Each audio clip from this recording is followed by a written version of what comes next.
Om Namo Bhagavate Vasudevaya. Om Namo Bhagavate Vasudevaya. Om Namo Bhagavate Vasudevaya. Om Namo Bhagavate Vasudevaya. Om Namo Bhagavate Vasudevaya. Om Namo Bhagavate Vasudevaya. Om Ajnanatimirandasya Jnananjana-shalakaya Chakshurunmilitam Yena Tasmai Shri Gurave Namaha.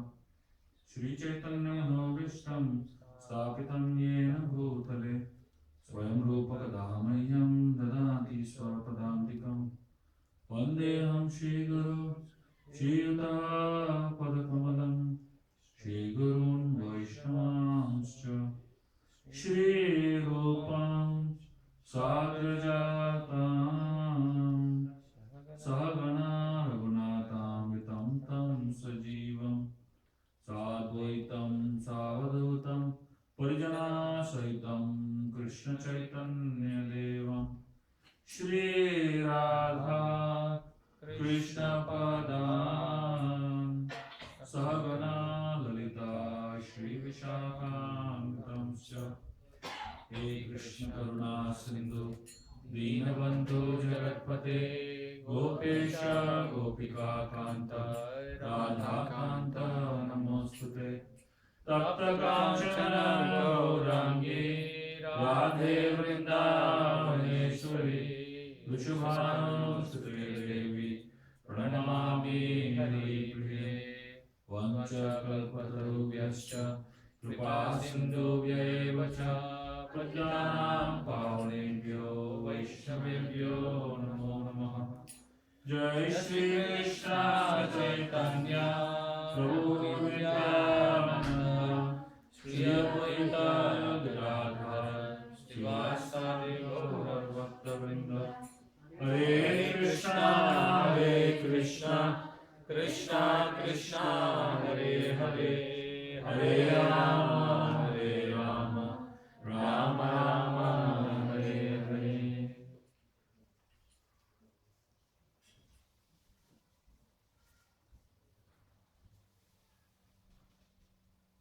Hare Krishna. Very honored and happy to be amidst all of you here today.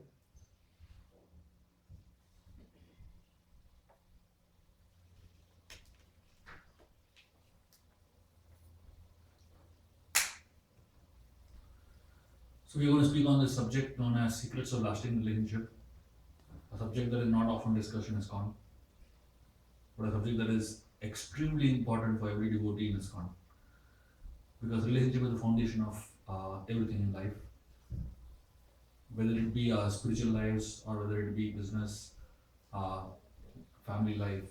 At every level, relationships make a big difference.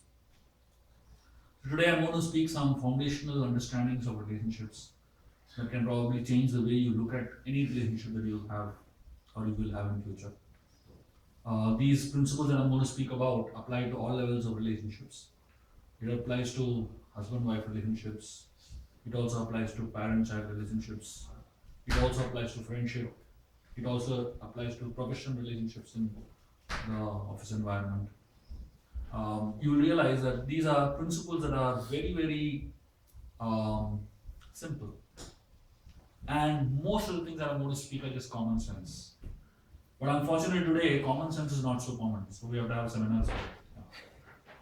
So I'm actually giving seminar on common sense, basically.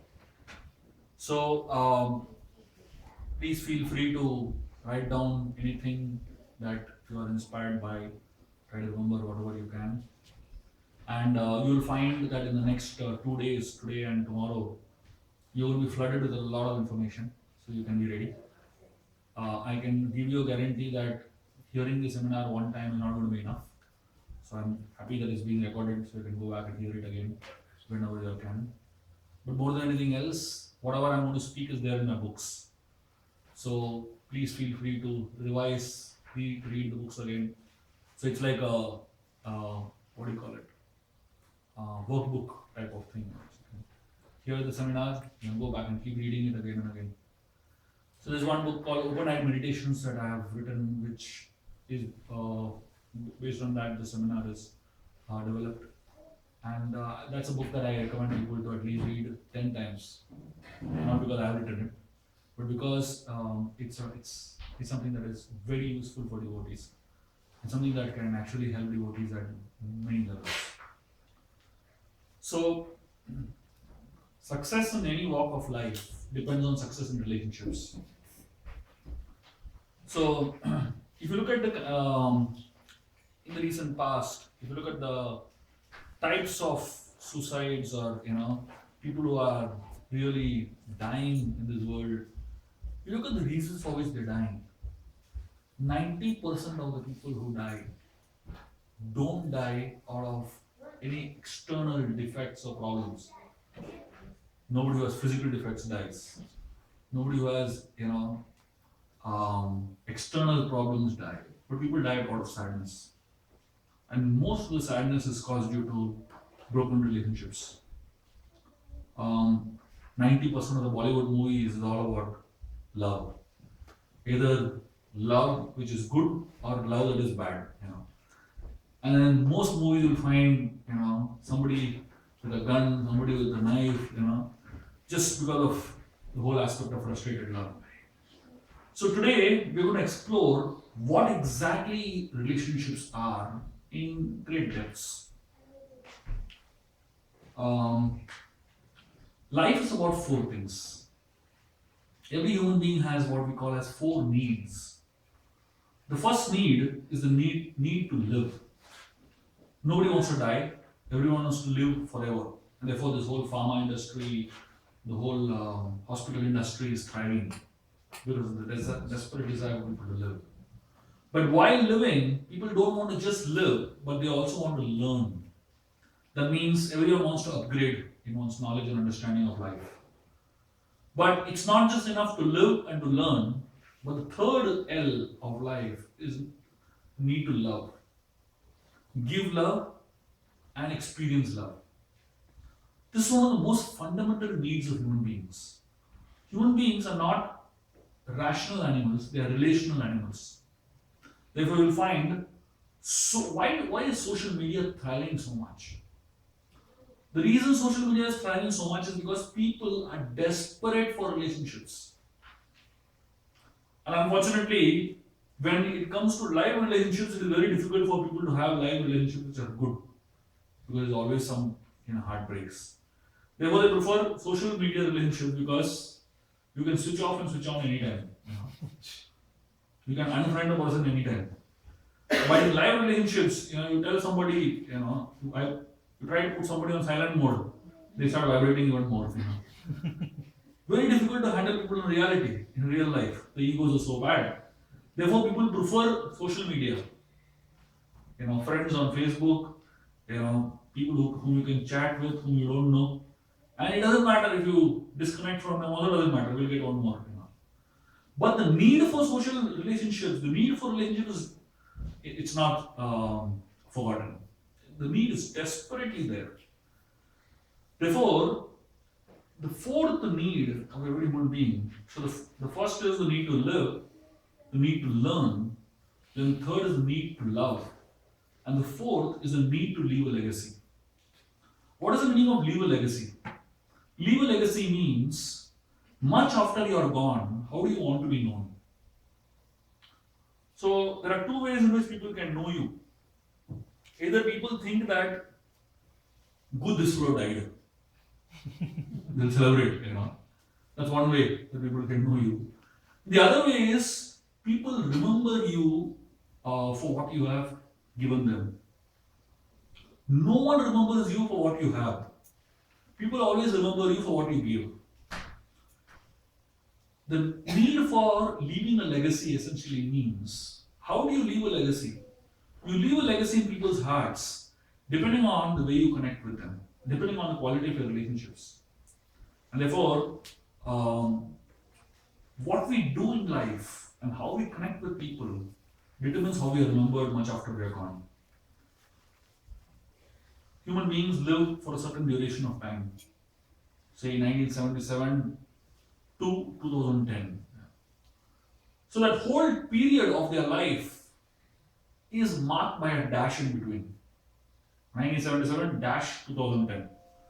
That means your entire life is that one dash.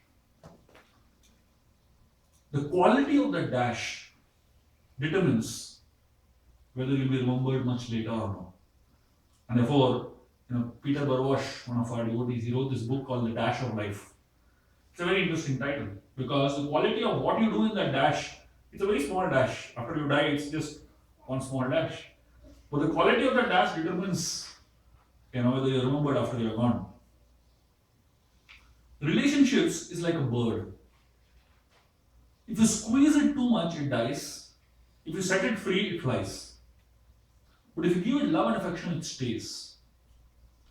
The balance of how much to give and how much not to give, how much to squeeze and how much to set free, that's what relationship is all about. And so today and tomorrow we're going to see what that balance is. So today I'm going to share with you all what I call as a few secrets of lasting relationships. I actually plan to do this tomorrow, but I decided to do this today, and I'll do tomorrow something else. Tomorrow I'm going to do a topic known as emotional intelligence, which is something very, very deep, and it is going to take a longer period of time. So I guess tomorrow we have about 2-3 hours, and we will explore emotional intelligence in very, very deep levels tomorrow. So today we're going to discuss some secrets of lasting relationships, which are very important for us to understand before we really get into the depths of connecting with one another. The first secret is relationship a tool or is relationship the goal? So many times when we're trying to connect with one another, when we're trying to connect with people, the greatest impediment in connecting with people becomes a false ego. Instead of just like, you have a puzzle, and in the puzzle you have all these small, small pieces, right? Now, if all these small pieces fit together, then you can see a bigger picture. But many times, instead of seeing the bigger picture, people try to make themselves the bigger picture. Instead of seeing the goal of the relationship, they focus on their own role only. Like, for example, there was a peace conference, and this is like an international peace conference, and people from all over the world were going to come. And they had selected some really top level, religious, spiritual leaders. And there was a pre-peace conference. That means before the peace conference, only the speakers were called together to have a discussion about what they're going to speak and how the whole the conference is going to happen. So in this pre-peace conference, there was only the leaders sitting all together, and each one was supposed to present what they're going to speak for 5 minutes. And then after everybody speaks, they were supposed to have a discussion, who will speak first, what slots will be given and all that. So everyone made a presentation. After the presentations were made, then the time came for selecting the slots. At that time a big fight broke out. Everybody saying, I want this slot, and the other was saying, I want that slot. Can you imagine? These people have come for a peace conference. And in the pre-peace conference, fight has started. So one fellow among them, he was just sitting quietly over there. He had already got a slot. He was observing there's something weird happening here. So he got up and he said, I want to give my slot to this person. And everybody was surprised. He had got one of the best slots. Why was he giving his slot to another person? He said, this person has better points than me. If you really want to give people a solid impact, he should be given this slot. As soon as this man said this, immediately everybody realized what they're doing. And then everybody else, they kind of started aligning themselves to the goal. So many times, when it comes to relationships, we tend to forget the goal of the relationship and tend to focus on our own role only. In the Ramayana, there is a very beautiful story of the monkey army when the monkey army reached the southern tip of India, and they had to reach Lanka, which is 800 miles away. The question was now, who's going to cross the 800-mile ocean? Now all the monkeys started discussing among themselves, what their strengths and weaknesses are. One monkey said I can do 20 miles, another said I can do 50, another said I can do 100 miles. One monkey said I can do 500 miles, another said I can do 800 miles, but I won't be able to come back. Another was typically a very conscious person. The reason Angad said I can't come back is because Angad knew Lanka is a very dangerous place. Not because there are demons there, but because it's a place of temptations. So Angad was not confident if he jumps into Lanka, what if he gets attracted to the temptations and he stays back over there only? Like there are many people who come to America just for a few days. They don't go back only. So Angad was not confident whether he would go back or no. So he said, I can go one way, but I'm not sure that I will come back or no. So now, after everyone spoke their own strengths, nobody was really able to achieve the task. They all became sad. So that time, Jambavan, who was like the leader among them, he was looking at all the monkeys, and that's when he realized that Hanuman had not spoken at all. So he went and called Hanuman and he said, you are the one who can actually do it. And he started reminding Hanuman of his powers. So as Hanuman was being reminded of his powers, he became more huge. He became really powerful. And then from that onwards, you find Hanuman is the hero of the Ramayana. But if you find a very interesting phenomena in this particular pastime, we find that Jambavan reminded Hanuman. So from the world's point of view, Hanuman is the hero. But from Hanuman's point of view, Jambavan is the hero. Because Jambavan was the one who reminded him of his powers. Just imagine if Jambavan was an insecure person of today. And if he had thought, why should I remind Hanuman of his powers? If I can't do it, why should I remind him and make him the hero? If I can't be hero, he also should not be hero. Let Ram go to hell, let Sita go to hell, I don't care. But if I can't achieve, he also should not be able to achieve. Generally, most people focus on their role. In a relationship, what is important is not the role. What is important is the goal of the relationship. And therefore, there are three ways to see any relationship. The first way is known as dependence. That means I am highly dependent on you. Without you, I can't do anything. There are many students who are in this mood.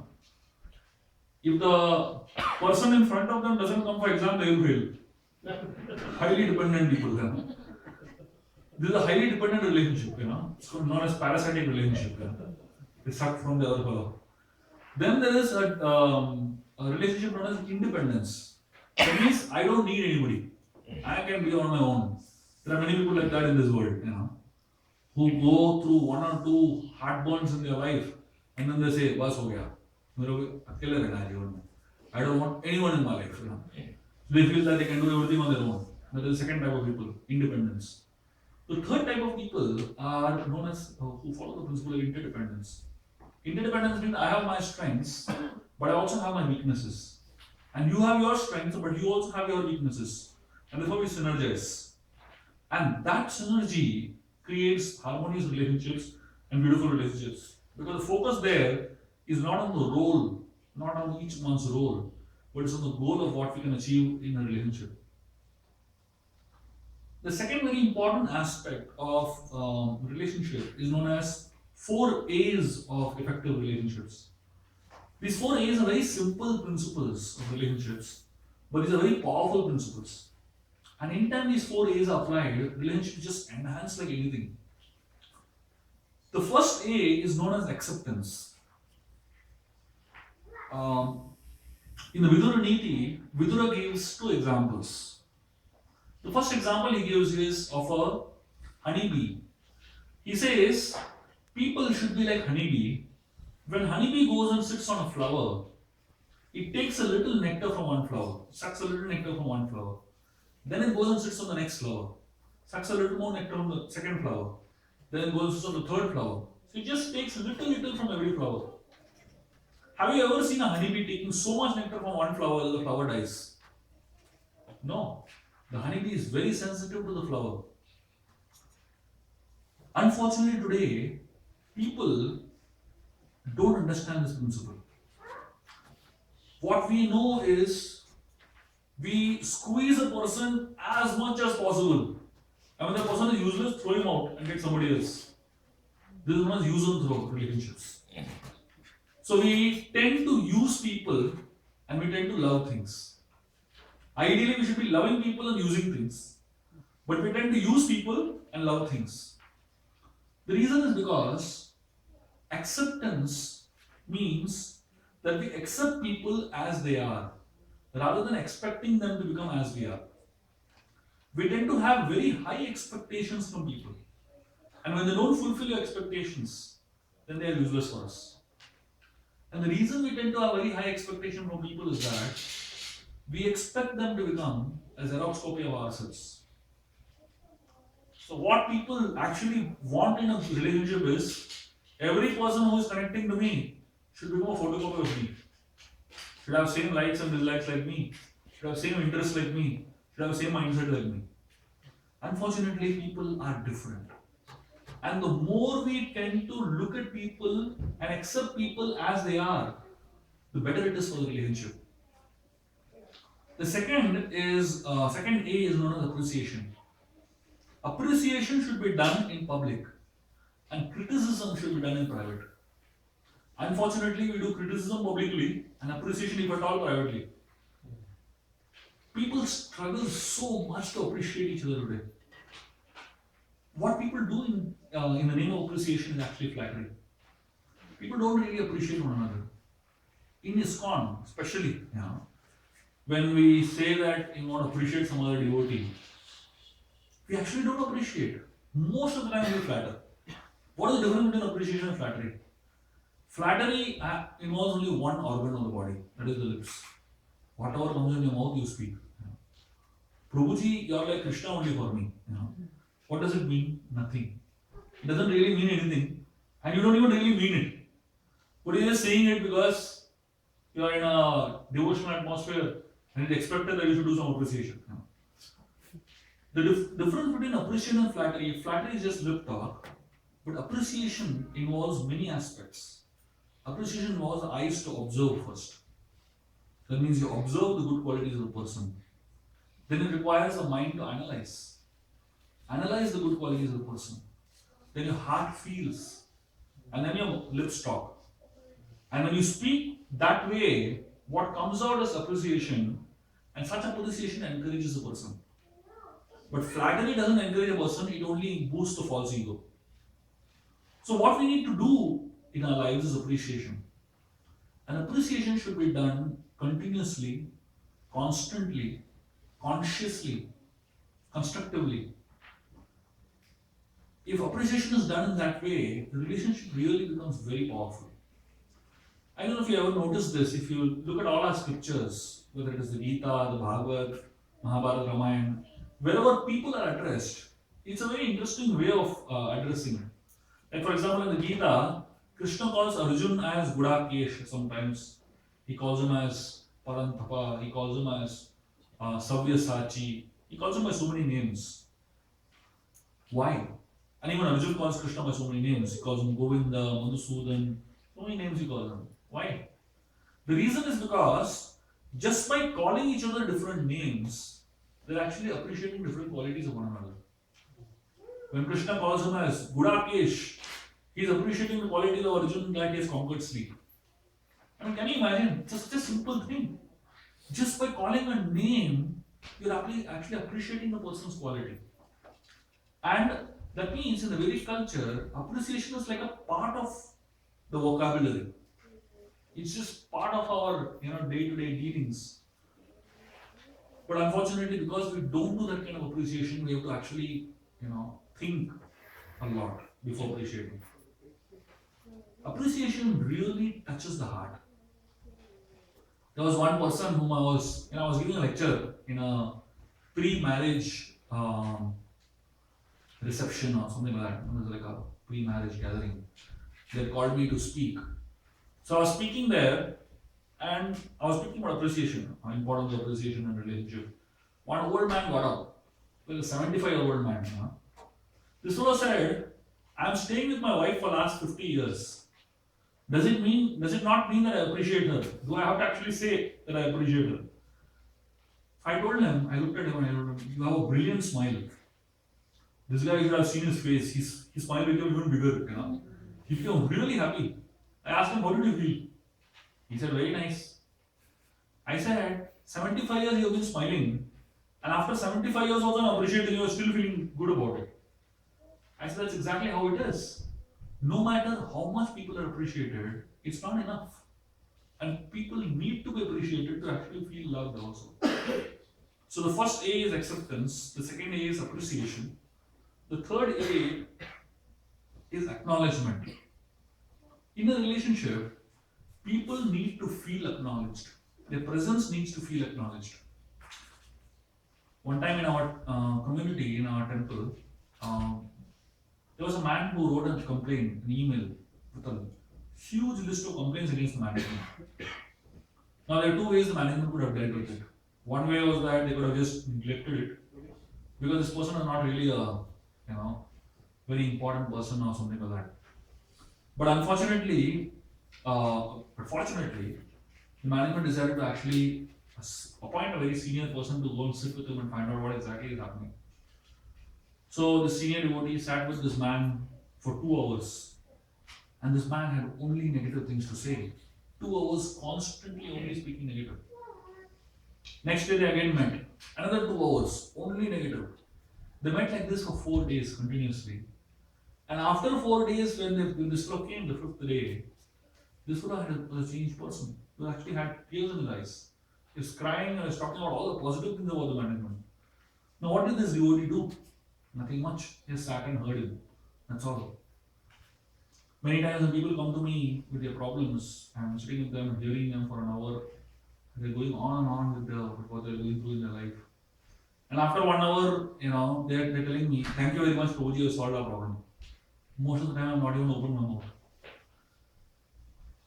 I realized that people don't need solutions to the problems of life. They just need to feel that they have been understood. That's all.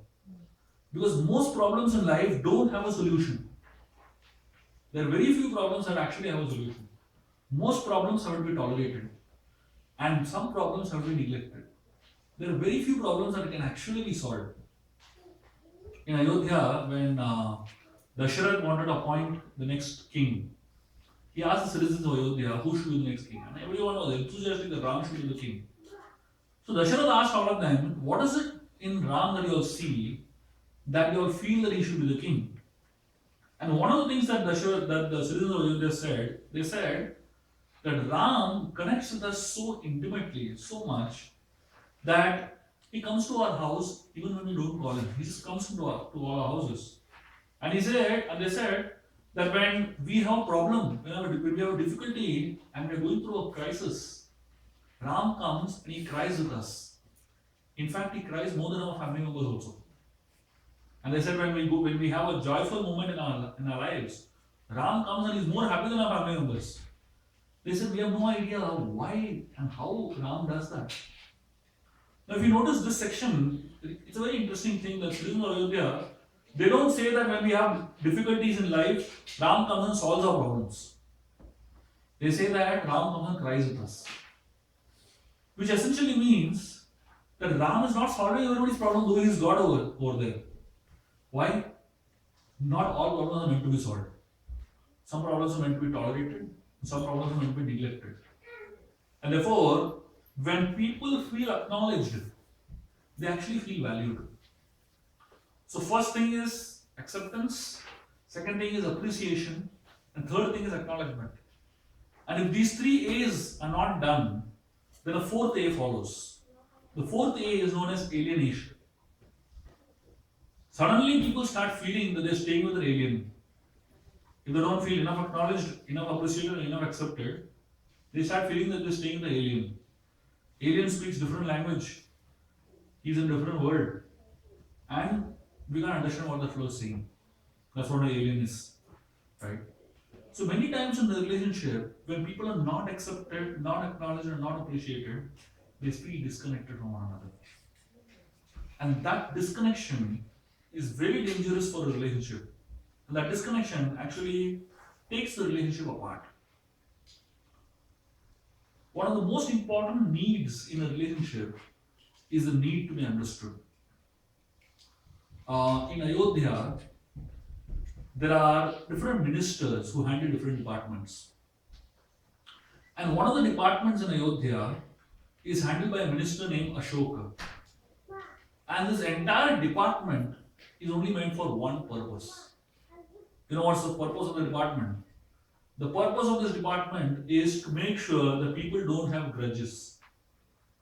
So, an entire department created to go around the whole kingdom of Ayodhya to find out if people have problems or not. Can you imagine? Just imagine if we have a department like that in India today. What would happen? People just go crazy. And today in Donald Trump's reign, you have a department like that. So, essentially, if you try to understand why this department was created in Ayodhya, because the need of a human being, the greatest need of a human being, is the need to be understood. Unfortunately, human beings, they don't want to understand others, but they want to make themselves understood. How do you understand others? You understand others if you have the patience to listen to them. Unfortunately, no one listens. People love to speak, but no one loves to listen. In fact, people are so enthusiastic to speak. Human beings have 2 ears and 1 mouth. Why? So that you can speak less and hear more. But unfortunately, we end up speaking more and hearing less. This deep-seated addiction to conclude before listening is a very powerful thing in a human being. Even before we listen to what the other fellow is trying to say, we already made our conclusions. Because we just don't have the practice to listen. We love to speak, we love to, tell whatever we have in our mind, even before the other fellow completes a sentence. There was a guy who had gone to a hotel, and he asked this person in the hotel, he asked the waiter, do you have any solution for hiccups? The waiter said, wait a minute. He bent down, picked up a mop from the ground, and he hit this fellow on his face. He said, why did you hit me? He said, see, your hiccup is gone. This is a new solution for hiccup. This fellow said, I don't have hiccup. My wife sitting outside in the car has hiccup. Now, before understanding the problem only, he gave a solution. That's exactly what happens in most people's lives. Everyone wants to be Superman or Superwoman. Before understanding the problem only, you want to give a solution. Why? The reason is because to be able to listen carefully, you need to have some patience. Unfortunately, people just don't have the ability to listen. When we are taught communication skills in schools and colleges, we are taught reading skills, writing skills, speaking skills. Unfortunately, in communication skills, we are never taught listening skills. Which is the most important part of communication is listening. And we are not taught listening skills formally. It is assumed that your ears are always open, so you should be able to listen. But just because ears are open doesn't mean you listen. Mouth is shut, but ears are always open. But can you imagine, in spite of ears always being open, we can't hear. And that's the unfortunate reality of life. There are 5 types of listenings. The first type of listening is known as spaced out listening. Spaced out listening means physically hear.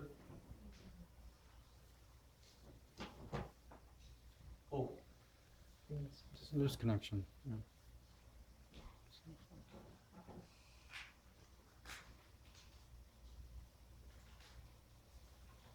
I don't know. Anyway. Yeah, the first type of listening is known as spaced out listening. Spaced out listening means physically hear, mentally not hear. There are many people who come to ISKCON lectures, especially those who are interested in moving prasad. They come and sit over there. You can make out they are not there. They're physically there, numbers are there, but they are mentally not there at all. They're sitting on Eiffel Tower, Statue of Liberty, and somewhere they're sitting somewhere else only there. The second type of listening is known as pretend listening. This is worse. Pretend listening means they sit in the front, the eyes are always open, they nod their head also. Perfect. It seems as if they are most enthusiastic listeners. So they're not listening at all. It's not pretend listening. The third type of listening is known as selective listening. Selective listening means I listen only to those words that are useful to me. Like there was one fellow who used to go to a mosque every day. He stopped going suddenly. So the Maulavi, he was very worried. And he went and tried to find out where this fellow disappeared. So when he went to his house, he asked him, why are you not coming to the mosque? He said, it is written in the Quran, one should not go to the mosque. Now this fellow got the shock of his life. He'll have read Quran so many times, I've never come across a sentence. He said, let me show you. He went and brought the Quran. When that Quran is written, sentence is written, one should not go to the mosque. This fellow now is totally bewildered. So he went through it carefully, and then he realized that this sentence was the last sentence in that page. And he continued to the next page, it said, without washing one's hands and legs. This fellow only read this part, one should not go to the mosque. And he closed the book. This is known as selective listening. Only hear that thing that is useful to me. Then there is something known as word listening. Word listening means I only hear words, but I don't hear the meaning behind those words. There are many people who catch words, catch you on words. 23rd March 2015, you said that to me. Come on. The mood was different at that point of time. The situation was very different. My mindset was very different. What I was feeling was very different. All that people don't remember. They remember the words. That word, you said that word to me. So when you only catch people on words, or only when you try to hear words, actually words don't convey everything. The feeling behind the words, the intention behind the word is more important than just the words. And the last type of listening is known as empathic listening. Empathic listening essentially means that you try to put yourself in the shoes of the person that you're speaking with. And not just hear the words, but also hear the feeling behind those words. And not just, have a conversation in terms of externals, but really try to empathically try to understand what that person is going through in his or her life. That's when listening happens in a complete way. One of the problems in relationships, one of the greatest problems in relationships is talent. Talented people are some of the most loneliest people in the world. In fact, the more talented you are, the more lonely you become. I have seen so many talented people in my life, and unfortunately, they have such a struggle in relationships. They are expert in everything else, but when it comes to relationships, they are a massive failure. Because talent can help you overcome many aspects of life. Talent can help you overcome many problems that you come across in life. It can in fact open many doors to success. It can open the first door to success. It can open the second door to success. It can open the third door to success. But talent can never open the final door to success. Because the final door to success is not opened only by talent, but it is opened by good attitude. Unfortunately, people who are highly talented, they actually never ever cultivate their attitude. And because they remain very, very hollow and have wrong attitudes in life, they just become very, very negative in relationships. Like I had a young couple who came to me and they were like on the verge of divorce. I asked them what happened, and highly talented people. The husband was a IIT IIM. For those who know what it means, in India, IIT IIM means almost like a demigod only. Highest degree India can give practically. So you can imagine how intelligent he was. And his wife was a ISB, she's an MBA from ISB, a very, very reputed institute. Highly talented people living together. But they just couldn't handle each other at all. I said, what happened? His wife comes and tells me, for my husband, everything is Excel sheet. I said, what do you mean by that? He said, she's saying that whatever I do for him, he writes in Excel sheet. If I smile at his mother, he writes in Excel sheet, puts a tick. And he smiles at my mother and puts a tick. If I give a gift to him, he puts a tick. Then he gives a gift to me and he puts a tick. She said, I can't handle this.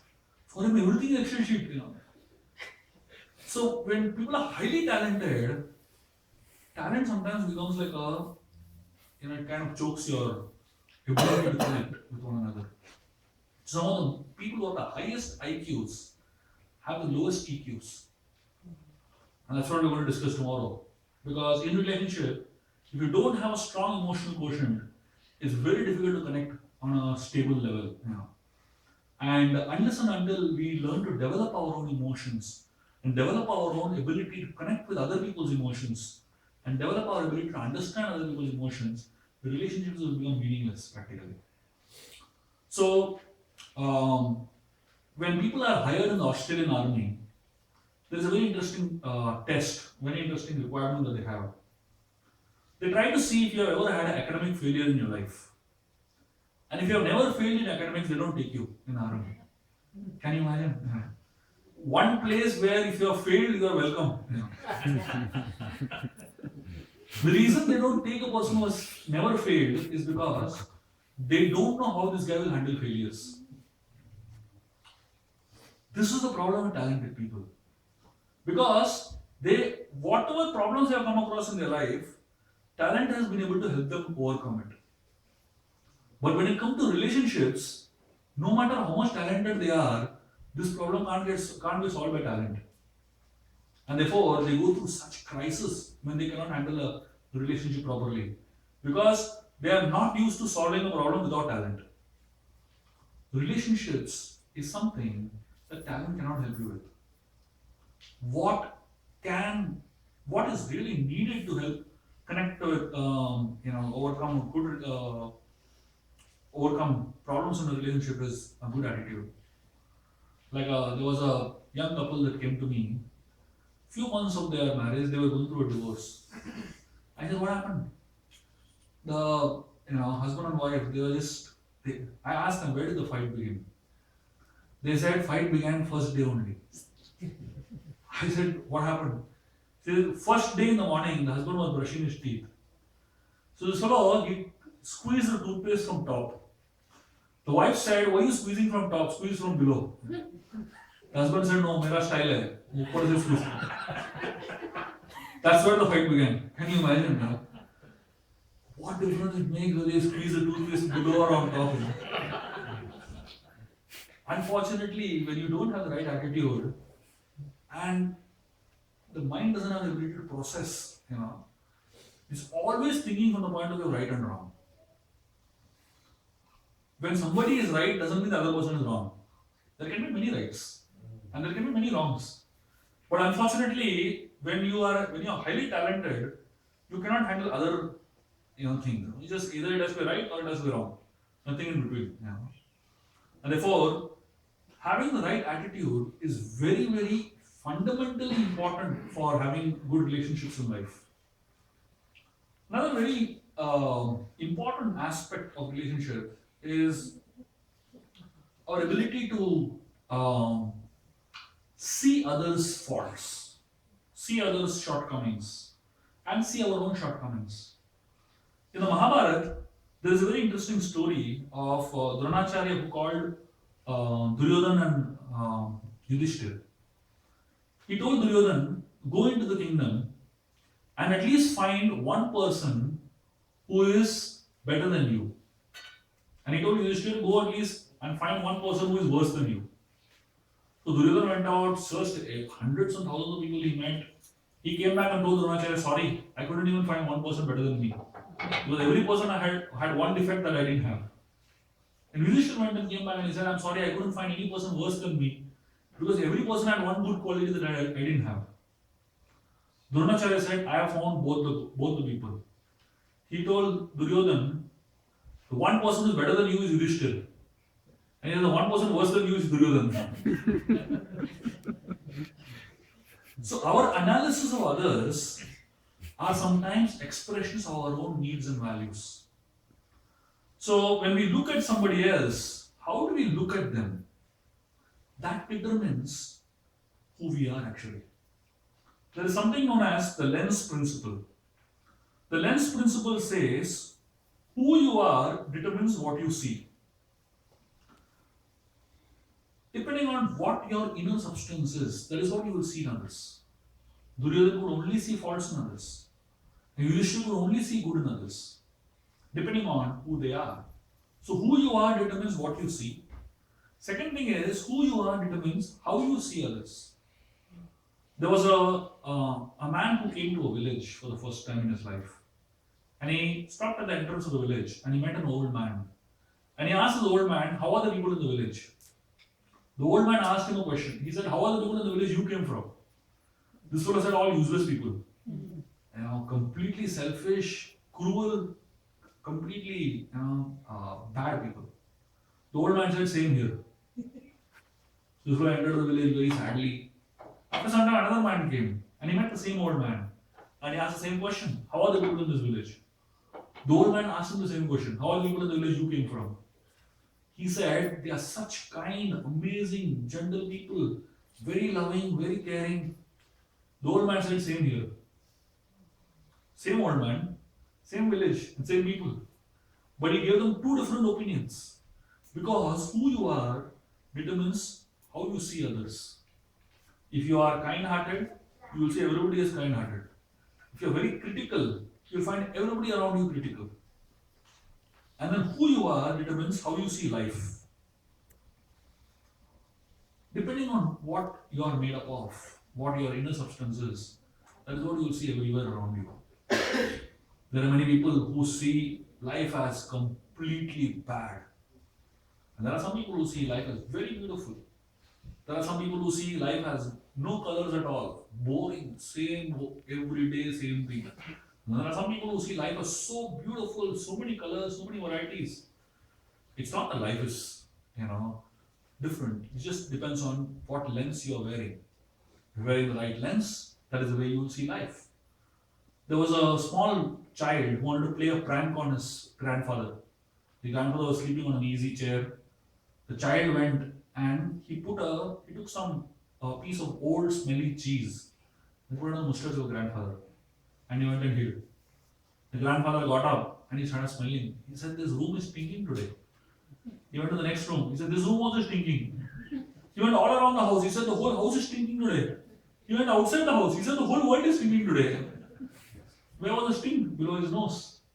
So many times when we see that the world is bad or life is useless, it all depends on the way we see it.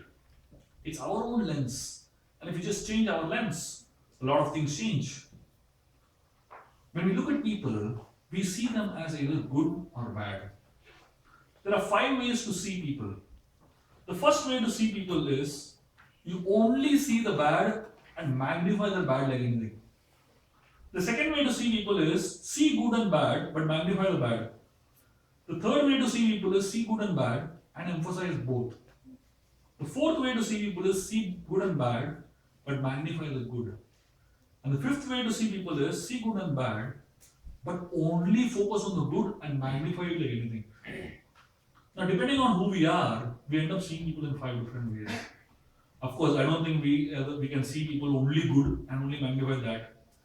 I don't think we are so good. It can only be divine people who can do that. And we are not so bad that we only see bad in people and magnify it. But we are somewhere in between. So we have to try to, as much as possible, start looking at the good in people. There are 2 examples that are given in the scriptures. One is a housefly.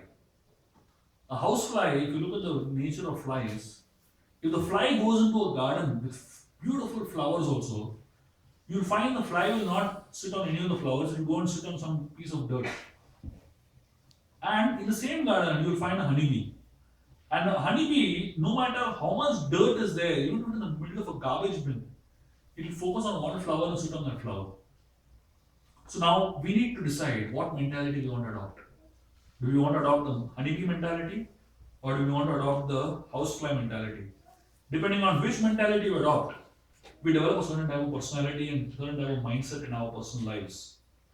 And that determines, the way we look at people.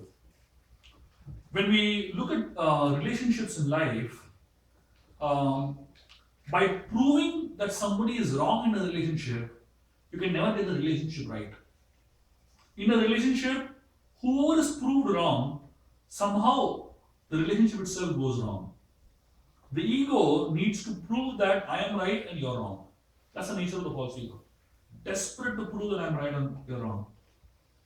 Blaming others is nothing but excusing yourself. So when we say sorry when I'm right, it only means that I value the relationship and you more than valuing right and wrong. And therefore, in relationships, you should never ask the question whose mistake it is. The moment you ask the question whose mistake it is, the relationship starts falling apart. The question that should always be asked in a relationship is whose life it is.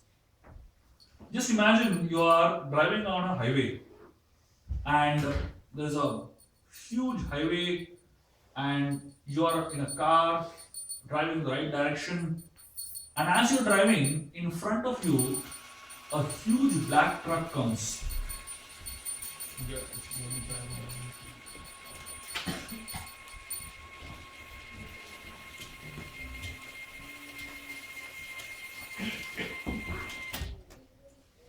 So as you're driving on the highway and you're in a car and a huge black truck comes from the opposite direction and that fellow is coming on the wrong way, what will you do?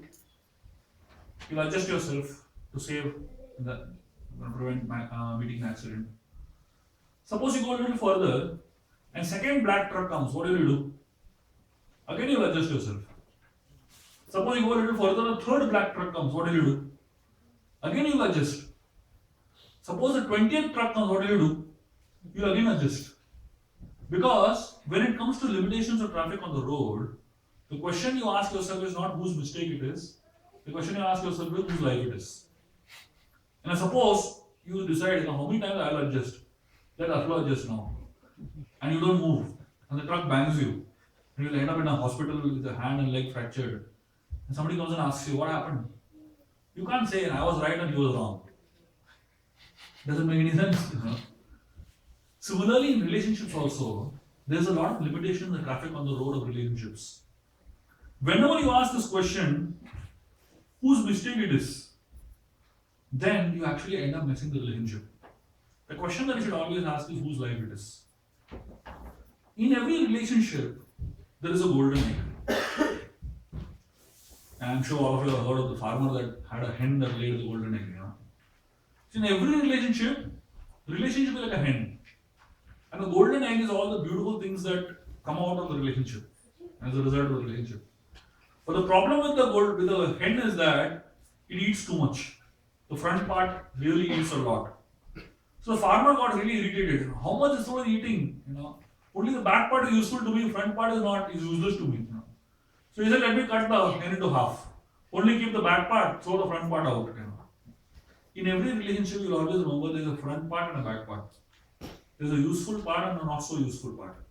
If you want the useful part, you have to tolerate the not so useful part. In every relationship, you will always find there is going to be people who will have idiosyncrasies, who will have weird behaviors, who will have defects, who will have, shortcomings, weaknesses. And if you want the good that comes out from the relationship, you have to learn to tolerate the bad. And that's the most important thing if you want to remember the long-term goal of the relationship. This is known as Shreyas or Preyas. Most people are looking for short-term pleasure today. But actually, wise people should look for long-term pleasure. That means today the relationship may be intensely bad or is struggling like anything against our false egos. But if we continue struggling for some time, a time will come when we fall in sync with one another. And the false egos kind of just fit in perfectly, So till that time, what do? Just tolerate. People are always going to be different. You will never have people who are perfectly same in the relationship. Everyone is different. And therefore, it is important to acknowledge the differences and look at the similarities. I'll end with a very important way in which we deal with relationships, which is from very beautiful story of the Ramayana, which is one of my favorite stories of the Ramayana. This story of Ramayana happens when Ram, Lakshmana, and Sita are in the forest, and the golden deer comes into their life. So when the golden deer comes into their life, Ram, Lakshmana, and Sita is inspired by the golden deer, and she loves the golden deer. It has beautiful golden skin. It has silver spots on it. Its ears are blue in color, and its another ear is pink in color, and the belly of the golden deer has a rainbow color. So this deer is so fascinating to look at. The Sita just falls in love with the deer. She tells Ram, "Get me this deer." First time in the last 25 years of their marriage, Sita has asked anything from Ram. So Ram, he tells her, I'll get the deer for it. Absolutely. He tells Lakshman, guard Sita, and he goes away. So when he reaches a little distance, he realizes it's not a deer, it's a demon named Marich. So he shoots an arrow and kills Marich. And while Marich is dying, in the voice of Ram, he shouts out for Sita and Lakshman for help. Intensely shouts out. So when Sita hears Ram's voice, she becomes very concerned. She starts panicking. She tells Lakshman, "Go and help your brother's in trouble." Lakshman starts laughing. The Acharyas explain why Lakshman laughs.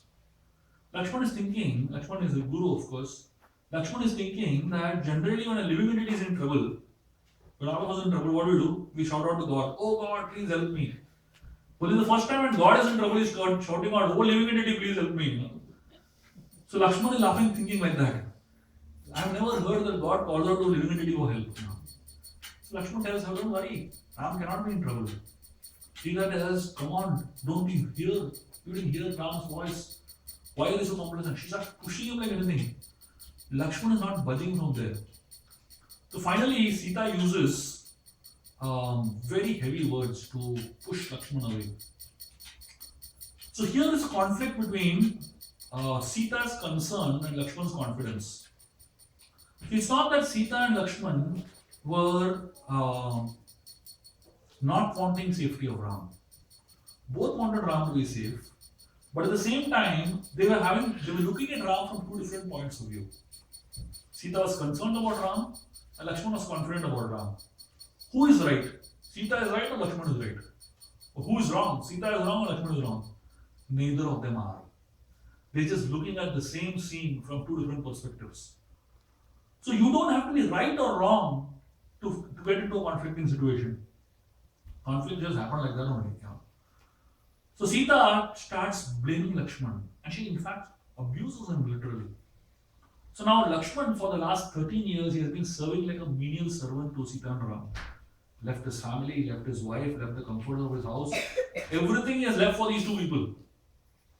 And he has not slept for one night also. For 14 years, for the last 13 years, he has not even slept one night. So when I say he has not slept one night, it doesn't mean he was doing a call center job. He was not sleeping all day long. He was not sleeping all night long, and all day long he was doing seva. He was serving them menially, building houses, building boats, carrying all their luggage, doing so many menial things for them, finding food for them. And after 13 years of such service, Sita tells this to Lakshman. She tells him, "I know why you have come here to the forest with us. You are waiting for a chance that Ram goes away so that you can enjoy me." Can you imagine? Sita doubts his character. I mean, we know Lakshman's character. Lakshman was a person who had not seen Sita above her feet. When the time for identifying the ornaments of Mother Sita came, and Sugriva showed all the ornaments, Lakshman could not identify any ornament of Sita except the one that was on her feet, the nupur and the anklets. So with such a person, she is doubting his character. So Lakshman feels so hurt. Now, at that point of time, Lakshman doesn't go and start discussing, "Do you know how much I saw you? I have not seen you a little now." He doesn't get into all the argumental thing, He doesn't try to defend himself. He doesn't try to justify himself. He just walks away. Sometimes when people are not in the right frame of mind, that's not the time to discuss. That time is best to let it go. So Lakshman walked away. So when Lakshman walked away, he reached where Lord Ram was. Lakshman in fact told Sita that "I am sure when I come back you're not going to be here." And he left. So when he reached Ram, Ram asked him, "Who told you to come here? I told you to guard Sita. What are you doing here?" And then both of them come back and find Sita is missing. Ram blasts Lakshman left, right, center. He tells him, "You're a useless person. The one thing I told you to do, you can't do that also. You have no competence. I mean, in all these years that they've been doing seva, that time Ram didn't say all this. And one mistake he made is firing him left, right, center. Can you imagine Lakshman's situation? One person who has given his youth to these two people. He has given all his life, all his comforts, he's given company of his wife. He has done so much sacrifice for them. One is doubting his character and one is doubting his competence. For somebody whose character and competence are doubted, what is the hope? What is the inspiration to continue in such a relationship? If anybody had to go through something like this in any organization, working for somebody, and somebody's his character and competence doubted, you'll say, hell with these two people. I'll go back to Ayodhya and have a good time over there. What am I getting over here by being doubted of my character and my competence? So Lakshman, he could have easily given up at this point of time, packed up his luggage and gone back to Ayodhya. But Lakshman doesn't do that. Lakshman continues serving Sita and Ram in spite of that. That teaches a very important lesson in relationships. In fact, all of us will go through such a phase in our life where somebody we love the most insults us so badly. Insult is not so much so hurtful when somebody who insults us is a stranger. But someone whom we love the most, when that person insults us, the feeling of hurt is the deepest. Now, how do you handle it? In such situations? If you don't know what Lakshman did, so many relationships can get broken. In fact, 30 years of relationship can get broken in 30 seconds if you don't know this rule what Lakshman followed. He did what I call as press the pause button. So when Sita spoke those words, Lakshman pressed the pause button. And when Ram spoke those words, again he pressed the pause button. When you're going through an action movie and suddenly some phone call comes, what do you do? Press the pause button. You don't want to miss any action, right? So when Lakshman pressed the pause button, he asked himself a question. The question that he asked himself is, does Sita mean what she spoke? And the answer that he got from within his heart was no. Her concern for Ram is coming out in the form of those words. She was desperate to push him somehow to go and help him. And that's all. The concern came out in the form of these words. And when Ram spoke those words, again, Lakshman pressed the pause button and he asked himself the same question. Does Ram mean what he spoke? And again, the answer that he got from within was no. His concern for Sita is coming out in the form of those words. Now, when we go through such a situation in our lives, most people ask me, what to speak of pressing the pause button? We don't know where the remote control is in such situations of life. Very difficult to press pause button and all the philosophy, all that goes for a toss. Now, just to make you understand, Lakshman was not an ordinary person. He was an angry young man. At the drop of the hat, he would get angry. He was a very volatile person. He practically had no self-control. So many situations, Ram had to make him quiet. When such an angry person in this situation is so delicate, how did he manage to become so self-controlled that he pressed the pause button and all that? One thought in Lakshman's mind helped him press the pause button. When Sita spoke those words, the one thought was a thought of gratitude. Lakshman was thinking, should I forget to be grateful for the 25 years of love that Sita has deposited in this relationship, for this one withdrawal, for this one mistake that she made? And when Ram spoke those words, again this one thought of gratitude helped him. He said 40 years Ram has deposited love in this relationship and he has made one withdrawal, one mistake. Should I forget to be grateful for the 40 years of love for this one mistake that he has made? This one thought of gratitude helped Lakshman press the pause button. Many times when we go through such situations in our personal lives, we forget to be grateful.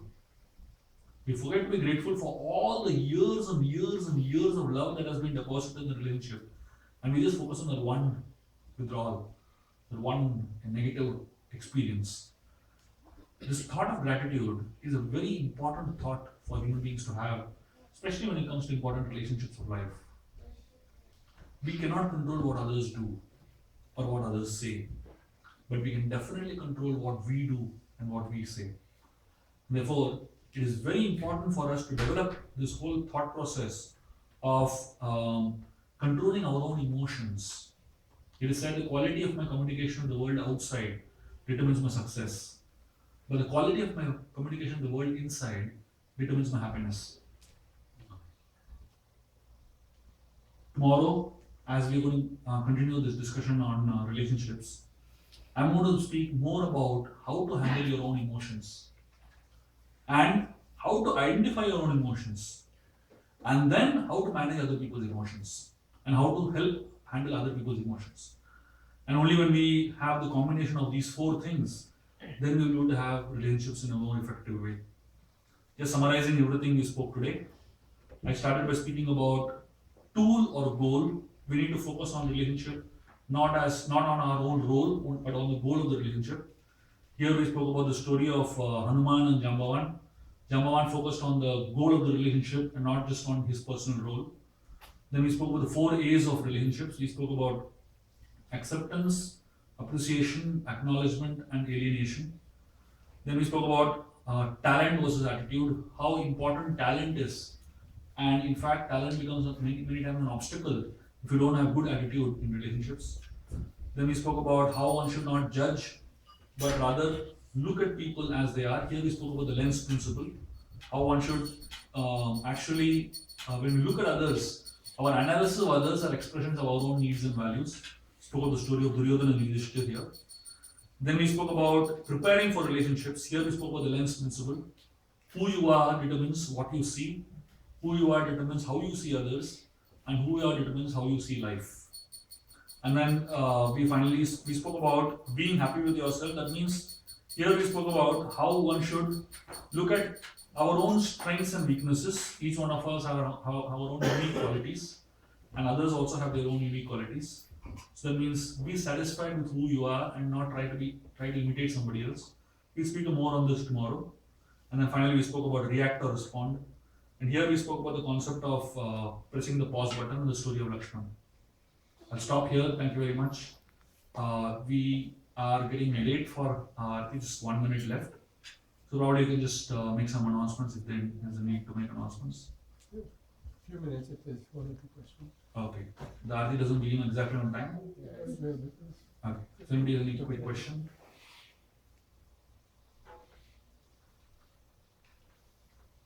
When you say relation, you have to have tolerance in relations. So how do you tolerate it?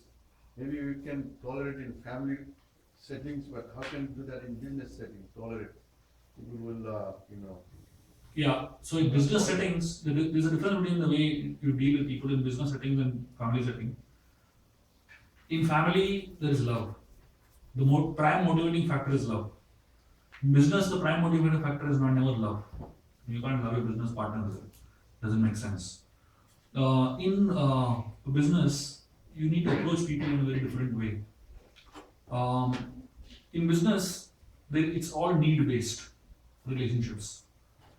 There are some people who are very genuine, and with such people you can develop all the qualities that we discussed. But for most people, they're just acquaintances, right? There are different levels of relationships. There is something known as bandhu. Bandhu means acquaintance. I mean, you just hang around with them or you do business deals with them. There you don't develop very deep relationships with them. We don't need all the principles that we spoke about. Then there are something known as sakha. Sakha means a little more intimate friendship. With such people, you need to have a little more tolerance and a little more connection than with the bandhu. Then there's surat. Surat means very intimate friend. With them, you need to have all the tolerance in the world. So depending on who you are dealing with, you need to kind of increase the level of tolerance with it. Yes. What if someone's angry at you and they always mention what you did every single day? Tomorrow I'm going to speak about how to deal with angry people. Sometimes you'll get the answer, okay? Yes. About point number 3, Prabhuji, talent versus attitude. Yeah. You were giving that example of right or wrong. Yeah. You don't understand anything in between. How can we teach a kid, to be in between? So the kid only understands that this is right and wrong. And Kids, maximum their understanding comes by observation. They don't understand words. they understand actions. So if you want to teach a kid, you have to show it by your own actions. Unfortunately, what happens is our words and actions are very different. We tell them do this, but we do something else. The child is very smart. So we have to be very careful when we are dealing with kids. The best way to deal with children, teach children important things is by your own actions. Unfortunately, you can't be, you can't imitate, you can't be ungenuine in that, right? So that's the best way to teach children. They don't understand something, no problem. You keep acting in the right way, and then over a period of time, they'll understand what is the right way to act. So do we pass the message or we don't pass the message? Don't no see. You have to pass the message. Like Saint Francis of Xavier, he would say to his preachers, preach all day, and if necessary, speak. Preach all day, if necessary, speak.